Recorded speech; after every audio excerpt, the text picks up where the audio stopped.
All right, joining us now, the man who is calling today Trump's declaration of victory. I got to spend time with him last night, Louisiana Senator John Kennedy. Senator, this is what you told me you wanted last night. You got what you wanted. Yes. And here's what I think most fair-minded Americans saw and have concluded. With tariffs, an eye for an eye just makes both people blind. Tariffs hurt both sides.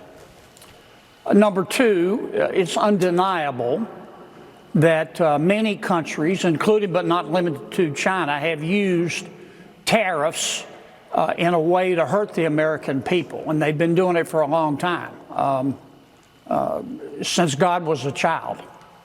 Number three, President Trump, guided by the principle that if you're going to be a bear, be a grizzly, hit back very, very hard. Then fresh hell broke loose.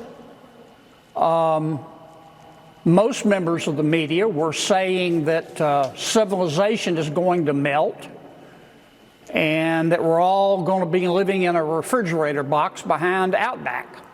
Then an astounding thing happened.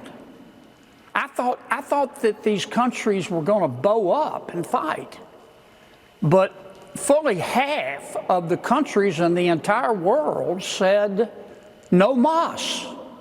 They came to the president and said, we want to lower our trade barriers and make a deal. I was astounded.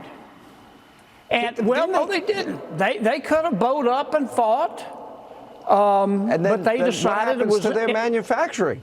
They need access to, our markets. They decided that it was in their best interest to make a deal, and the president wasn't bluffing, and he seized the opportunity. I mean, look, no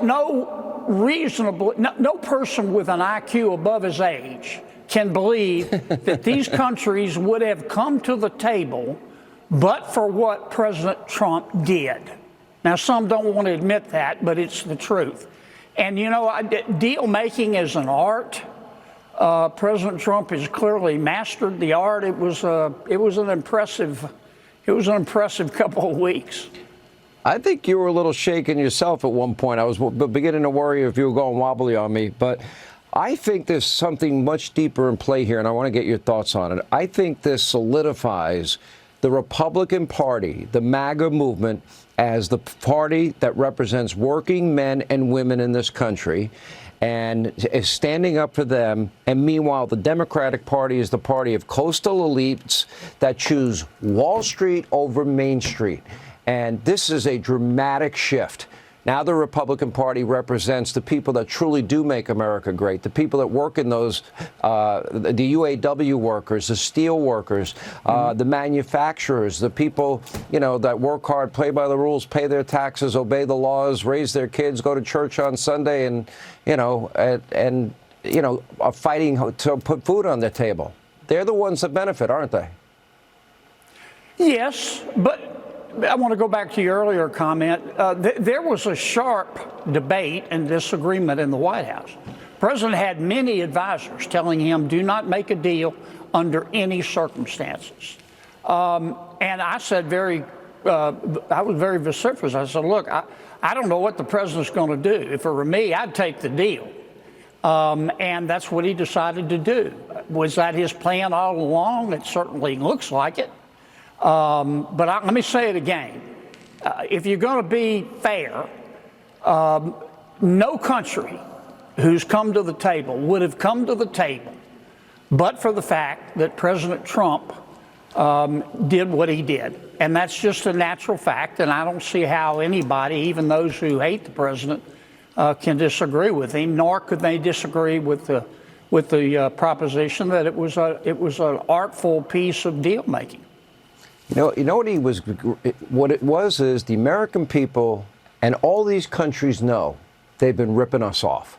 They know they've been taking advantage of us. And meanwhile, in the cases of our allies, we provide for their national defense. We pay a lot more than they do. For example, the European Union has no business putting a 10% tariff on our cars and a 20% VAT tax, which raises the sticker price by 30%, and no wonder we don't sell American cars in Europe. That it's over. Those days are done. Well, you you don't know get to what sell else 10 it was? cars to here to our one car there.